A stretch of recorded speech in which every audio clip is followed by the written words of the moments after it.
안녕하세요. 소통하게 하는 섬김이 정인교, 정말인교. 자, 이번 시간에는 갑상선암에 대한 것을 좀 알아보도록 하겠습니다. 갑상선이라고 하는 자체는 그 또한 호르몬 공장입니다. 주로 우리 온도와 연관된 그런 일에 이제 관계된 일을 하고 있죠. 근데 갑상선이라는 것도 우리 몸의 모든 병이 다 그렇듯이 넘침의 병이요, 부족의 병이요. 그럼 가운데는 뭐냐고요? 정상이죠, 이게. 넘쳐서 온 문제, 부족한 문제. 그래서 갑상선 같은 경우도 보게 되면 갑상선 과다, 갑상선 저하 이렇게 표현을 하죠. 갑상선 과다 증상이다라고 하는 경우는 이 갑상선이라는 것은 우선 정가운데 있습니다. 그리고 우리가 심장 위쪽에 있습니다. 열이 많이 관계합니다.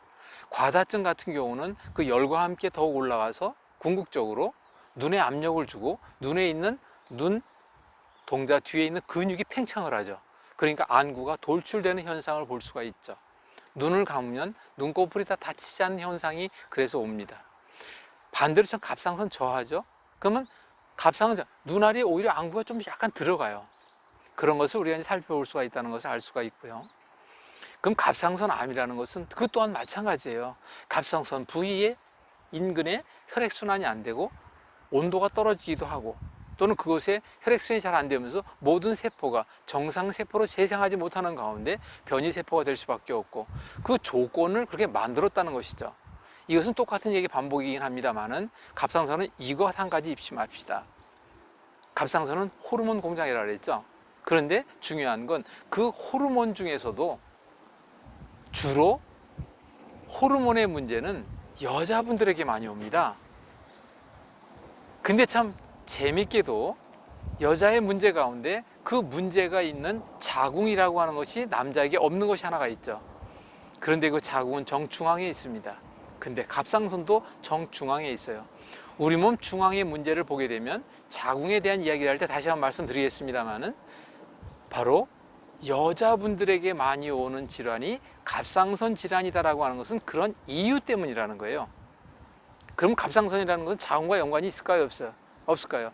반드시 연관이 있죠. 여성 호르몬과 연관이 더 깊다는 것이죠. 그래서 그런 문제를 해결하기 위해선 그렇게 함께 해결할 수 있는 주변 여건을 봐야 한다는 것입니다. 그리고 또 한 가지 말씀드릴 수 있는 것은 요즘에는 남자들도 갑상선 질환이 많이 옵니다. 그 이유는 바로 여성 호르몬이라는 에스트로겐 호르몬에 대한 것이 남자에게도 점차 많아지고 있다 그러죠. 여러분들 환경 호르몬이 있죠. 그 환경 호르몬에서도 바로 이 에스트로겐 호르몬을 넘치게 하는 그러한 환경 호르몬이 있다는 것인데 지금 얼마나 환경이 오염돼 가고 있습니까? 그런 결과라고 생각을 합니다. 심지어는 남자에게도 유방암이 온다는 소리를 들었을 때 제가 놀라지 않을 수가 없어요.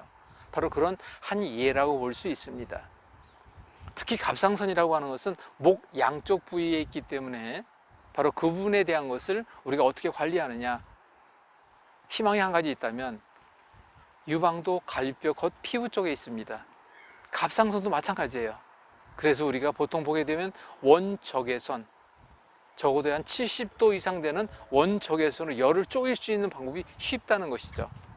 그 요즘 보게 되면 그 다리미 같은 원적외선 기구들이 또한 있더라고요.